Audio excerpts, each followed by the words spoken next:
हमारे साथ जवाहरलाल नेहरू विश्वविद्यालय छात्र संघ अध्यक्ष आयशी घोष हैं। आइए उन्हीं से बात करते हैं और जानते हैं क्या कुछ कहेंगे। जिस तरीके से वो देश के अंदर हो रही बुलडोजर कार्रवाई से लेकर तमाम ऐसी चीज़ों को लेकर आवाज़ उठा रहे हैं, क्या कुछ कहेंगी। अगर हम लोग देखें आज के समय पे जो स्टूडेंट्स है, युवाएं हैं, इनको क्या चाहिए? शिक्षा चाहिए। शिक्षा के अंत में हमें नौकरी चाहिए, तो वो हमें मिल नहीं पा रहा है। शिक्षा में इतना महंगाई हो रही है, फ़ीस की इतनी बढ़ोतरी हो रही है।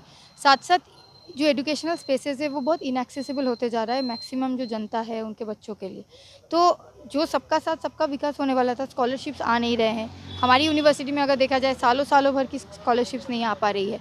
तो ये सारी चीज़ें क्यों हो रही है? फ़ंड नहीं है, हॉस्टल्स के छत गिर रहे हैं, हॉस्टल्स में सारे सामान सही से नहीं मिल पा रहा है। तो अगर हम फ़ंड के लिए पूछ रहे हैं तो यूजीसी बोल रहा है सरकार पैसे नहीं दे लेकिन रही। सरकार तो कह रही है कि हमारे कार्यकाल के दौरान स्टार्टअप बढ़े हैं, युवाओं को रोजगार मिला है, बेरोजगारी दर में कमी आई है। देखिए, बात है, सरकार ये बोल रहा है कि अगर आपको रोज़गार करना है तो आप अपना रोज़गार खुद क्रिएट कीजिए, खुद देख लीजिए। सरकार का रिस्पॉन्सिबिलिटी नहीं होगा। आज के समय पे अगर हम लोग देखें, रेलवेज़ की परीक्षा हो, यूपीएससी की परीक्षा हो, हर एक चीज़ में सीट्स घटी है ना कि बढ़ी है। तो सरकार ये बार बार बोलना चाहता है उनकी रिस्पॉन्सिबिलिटी नहीं है कि आज शिक्षा के अंत में, जैसे हम लोग यहाँ पे यूनिवर्सिटी में रिसर्च करते हैं, रिसर्च के बाद हम किस तरीके से इनकम करेंगे, ये सरकार की रिस्पॉन्सिबिलिटी नहीं है। हमें अपना नौकरी खुद क्रिएट करना है, खुद ढूंढना है और खुद उसमें एम्प्लॉय भी होना है। तो ये इसलिए सरकार को तो नहीं चुना गया था। तो इस बात को समझने की ज़रूरत है कि जिस तरीके से ये सरकार ने बोला था 2014 में कि वो लोग आएंगे तो जो देश का पूरा माहौल है उसको बदल देगा, तो हम देख रहे देश का माहौल ज़रूर बदला तो है लेकिन बदतर जगह में चला गया है। आज धर्म के आधार पे मारामारी करवाया जा रहा है। आज अननेसेसरी चीज़ों पे स्टेटमेंट्स निकाले जा रहे हैं जिन पे आम जनता का कोई भी इसमें फ़ायदा है नहीं। कह रहे हैं कि सरकार धर्म के नाम पर राजनीति कर रही, लोगों को धर्म के नाम पर लड़ाया जा रहा है मौजूदा समय में। हाँ, हम लोग जब देख रहे हैं कि एक के बाद एक घटना जो पिछले कुछ महीनों में हुआ है, तो हम देख रहे हैं कहीं पे दंगा भड़काया जा रहा है। कुछ स्टेटमेंट्स ऐसे धार्मिक लोगों की धर्म के आधार पे ठेस पहुंचाने के लिए करवाया जा रहा है। तो ये जो माहौल बनाया जा रहा है, इसमें से आम जो जनता है, आम जो मेहनतकश जनता है, उनका कोई फ़ायदा नहीं हो रहा है। जिस पे सरकार को बात करनी चाहिए उस चीज़ों पे सरकार बात कर नहीं रही है। तो हमें इस बात से दिक्कत है और इसीलिए आज हम आवाज़ उठा रहे कि ये सब छोड़ के सरकार को अपनी काम करनी चाहिए। उसने जो वादे किए हैं उस पर उसको मतलब सामने से उस पर काम करना चाहिए, जो कि हो नहीं पा रहा है इस समय पे। आज शिक्षा की स्थिति को आज किस तरीके से आप देख रहे हैं, क्योंकि अगर दाखिले इसमें फ़िलहाल मौजूदा समय में अगर देखा जाए ग्रेजुएशन में दाखिले की पूरी प्रक्रिया बदल गई है। ग्रेजुएशन में, पोस्ट ग्रेजुएशन में कॉमन एंट्रेंस टेस्ट के तहत इस बार वो होने वाला है, एंट्रेंसेस एडमिशन्स होने वाले हैं जेएनयू में भी। जबकि जेएनयू में भी ये बात को इलीगली पास करवाया गया पिछले वाइस चांसलर द्वारा, और इस वाइस चांसलर को अपील करने के बावजूद इन्होंने हमारी बात सुनी नहीं है कि हमारी जो एकेडमिक काउंसिल है, जहाँ पे टीचर्स स्टूडेंट्स ने इसमें काफ़ी ज़्यादा विरोध किया, उसके बावजूद बिना टीचर्स और स्टूडेंट्स को बुला के इन्होंने ये पास कर दिया। दूसरी बात ये, सीयूईटी के बहुत सारी दिक्कतें ऑलरेडी दिखने में आ रहा है। स्टूडेंट्स को पता नहीं चल रहा है अप्लाई कैसे करना है, उनको सब्जेक्ट कोड पता नहीं है।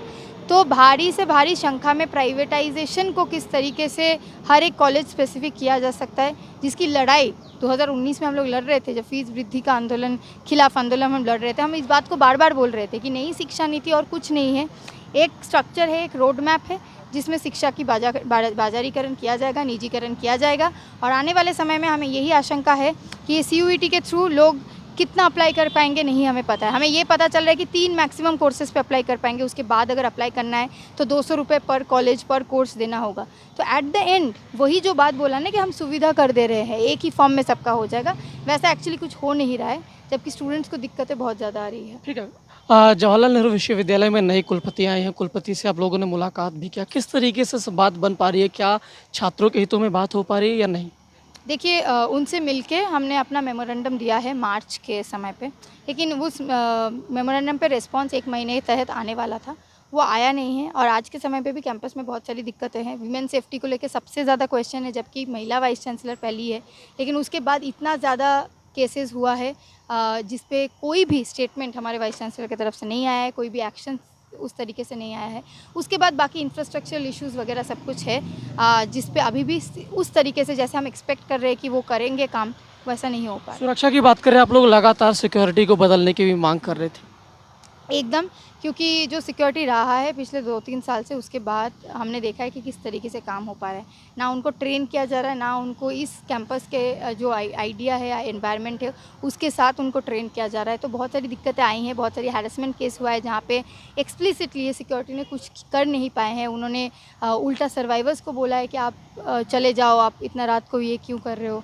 तो ये ऐसा माहौल इस कैंपस के अंदर नहीं था, तो हम एक्सपेक्ट करते हैं कि जो वाइस चांसलर नए आए हैं वो इस पे थोड़ा इम्पोर्टेंट तरीके से सोचेंगे एवं एक्शन लेंगे। कैंपस में हॉस्टल की ज़रूरत है, लगातार आप हॉस्टल की आवाज़ उठाते रहे, अभी तक कोई कार्रवाई होती नहीं नज़र नहीं आई। हॉस्टल की जो स्थिति है वो भी दयनीय है। एकदम हॉस्टल की स्थिति बहुत ख़राब है। आज के समय पे जो नए एडमिशन आए हैं सबको हॉस्टल्स नहीं मिल पा रहा है। नया हॉस्टल पिछले 3 साल से बन रहा है लेकिन अभी तक उसका हैंडओवर नहीं हुआ है। तो हम चाहते हैं कि सिर्फ नया जो हॉस्टल बना है वो नहीं, और भी हॉस्टल्स बने, क्योंकि जितने स्टूडेंट्स हैं उस हिसाब से प्रोपोर्शनेट हॉस्टल्स इस कैंपस के अंदर बनाया जाए और ये चीज़ें एकदम सही तरीके से एक फ्रेमवर्क में हो, ये हम लोग चाहते हैं। हाँ, क्या कुछ कहेंगे, क्योंकि जिस तरीके से देश की राजनीति में बुलडोज़र कार्रवाई की बात हो रही है और बुलडोज़र के ज़रिए कार्रवाई की जा रही है, क्या कुछ कहेंगे? देखिए, ये बात बहुत साफ़ तौर से देखा जा रहा है, चाहे वो इलाहाबाद में जो आफरीन के घर पे और तमाम सारे लोगों के घर पे हुई हो, जहांगीरपुरी में उससे पहले जो हुई हो, शाहीन बाग के अंदर करने की कोशिश किया गया हो। आज के समय पे सरकार जो देश की असल बुनियादी सवाल है, महंगाई का सवाल है, इसको भटकाने के लिए बार बार एक बुलडोज़र की राजनीति को लाने की कोशिश कर रहे हैं और कर भी रहे हैं कि किस तरीके से इलीगल के तौर पे ख़ास करके एक संप्रदाय के लोग जो मुस्लिम तबके से आते हैं, और ख़ास करके जहांगीरपुरी में भी देखा गया इस तरीके से, और वर्किंग क्लास जो तबका है उनके जो दुकान वगैरह है उसको एकदम ख़त्म कर दिया गया।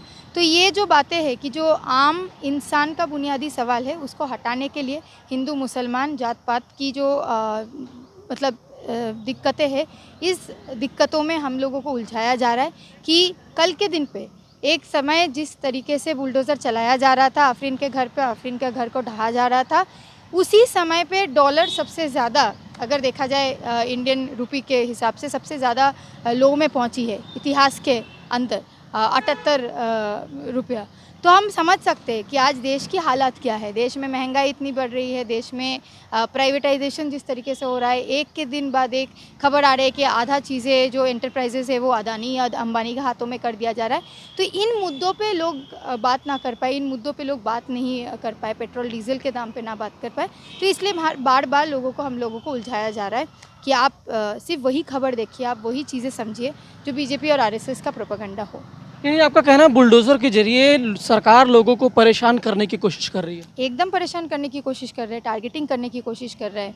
इलाहाबाद में भी जो हुआ, अगर इलीगल एनक्रोचमेंट्स थे तो वहाँ के जो परिवार है, घर है, उन्होंने इतने सालों में घर बनाए हैं, इतने सारे सालों से टैक्स पे कर रहे हैं, तो अचानक से क्यों ज़रूरत पड़ा कि उनको वहाँ पे जाके वहाँ पे बिना नोटिस के, बिना कुछ इन्फॉर्मेशन के उन्होंने वो घर ढहा दिया। दूसरी बात ये हमें बहुत साफ तौर से दिख रहा है कि आज के समय पे जो इस सरकार के जो नीतियाँ हैं, जो इंसान के खिलाफ है, इन नीतियों के खिलाफ अगर बोल रहे हैं, आवाज़ उठा रहे हैं, अपना आवाज़ बुलंद कर रहे हैं, तो उनको टारगेटिंग किया जा रहा है, जो आफरीन के साथ एंड इवन बहुत सारी जगहों में बाकी लोगों के साथ हुआ है। ये एक बात आप करें कि सरकार विशेष समुदाय के पर ही बुलडोज़र कार्रवाई कर रही है और आवाज़ उठा रहे हैं तो उसकी आवाज़ को दबा दिया जा रहा है, उसे बंद कर दिया जा रहा है। एकदम एक ख़ास संप्रदाय के लोग जो मुसलमान तबका है उनके ऊपर किया जा रहा है, और उसके साथ मुसलमान के साथ साथ उनकी अगर हम लोग आइडेंटिटी देखें, उनकी जो ऑक्यूपेशन है वो देखें, तो ये वर्किंग क्लास जो पॉपुलेशन है उससे आता है, मेहनतकश जनता है। जहांगीरपुरी में भी जो घर ढहाए गए थे, जो दुकानें ढहाए गए थे, वो मेहनतकश जनता का है। और आज के समय पे एक दुकान बनाना, एक ठेला चलाना बहुत बड़ी बात है। उसमें से पैंडेमिक का 2 साल गुजरा है जब सरकार की तरफ से कोई भी इस तरीके से हेल्प जनता को मिल नहीं पाई है। सबको पता है, बहुत लोगों की बहुत ज़्यादा घर परिवार में लॉस हुए हैं, परिवार का कोई सज्जन गुजर गए हैं। तो ये सारी रिकवर करने में आज जब लोग बाहर आके काम कर रहे हैं, मेहनत कर रहे हैं, जब महंगाई इतनी ज़्यादा है, तो सरकार ये बुलडोज़र की राजनीति करके एक अलग सा पहलू खोल रहे हैं, एक अलग सा टारगेटिंग कर रहे हैं। आप बहुत बड़ी बात करें कि सरकार महंगाई से ध्यान भटकाकर बुलडोज़र चला रही है। एकदम चला रही है। अगर हम लोग देखें, मैंने डॉलर वाला बात बोला, साथ साथ हम लोग देखें कि खर्चा कितना बढ़ रहा है। आज के समय पे बाज़ार में जाए तो जो हर दिन का हम लोगों का सामान है, जो हम लोग ख़रीदते हैं, उस सामान का मतलब कीमत जो है वो बढ़ते जा रहा है। आम इंसान बार बार इस बात को दोहरा रहा है, बोल रहा है, और बार बार स्ट्राइक पे स्ट्राइक भी हो रहा है देश भर में, चाहे वो किसान हो, चाहे वो मजदूर वर्ग हो, बार बार वो लोग स्ट्राइक का कॉल दे रहे हैं। ये बात सरकार के कानों तक पहुंचाने के लिए कि ये जो महंगाई है, इस महंगाई में आम जनता जो है सफ़र कर रहा है। और ये सरकार जिसने बोला था कि सबका साथ सबका विकास होगा, ये सरकार जिसने बोला था डेवलपमेंट आएगा, डेवलपमेंट के नाम पे कुछ नहीं आया है इन 8 सालों में। हम 15-15 लाख रुपए अकाउंट में आएंगे, वो कुछ नहीं आया है। तो मेहनत कश जो जनता है, आम जो जनता है, उनको क्या मिल पा रहा है? उनको सिर्फ अगर हम लोग देखें, उनकी जो ज़िंदगी है वो और बदतर से बदतर होते जा रहा है। और हमें लग रहा है कि सरकार नहीं चाह रहा है कि हम इस बारे में बात करें, सरकार नहीं चाह रहा है कि हम इस पे ध्यान दें कि किस तरीके से जो पब्लिक सेक्टर इंटरप्राइजेज है, वो है, सारे अदानी अंबानी के हाथ में कर दिया जा रहा है, निजीकरण कर दिया जा रहा है, हर एक चीज़ का, सब चीज़ों को बेचा जा रहा है। तो एक दिन ऐसा ना हो कि पूरा देश को बेच के ये लोग आ जाए, क्योंकि ये चला नहीं पा रहे आज के समय पे देश को। तो यही आशंका उनको है, और ये आज जो लोग आके ऑर्गेनाइज़ कर रहे हैं, आवाज़ उठा रहे हैं सरकार की इन नीतियों के खिलाफ, उनको किसी न किसी तरीके से टारगेटिंग। तो आपने सुना जवाहरलाल नेहरू विश्वविद्यालय छात्र संघ अध्यक्ष आयशी घोष को, जिन्होंने कहा कि सरकार को बुलडोजर कार्रवाई को तुरंत रोकना चाहिए, सरकार को शिक्षा और रोजगार के ऊपर काम करना चाहिए, तभी जाकर देश आगे बढ़ पाएगा। इस तरीके से सरकार जो बुलडोजर कार्रवाई कर रही है, इससे देश में काम आगे नहीं बढ़ पाएगा। गणेश पाठक, ईटीवी भारत, दिल्ली।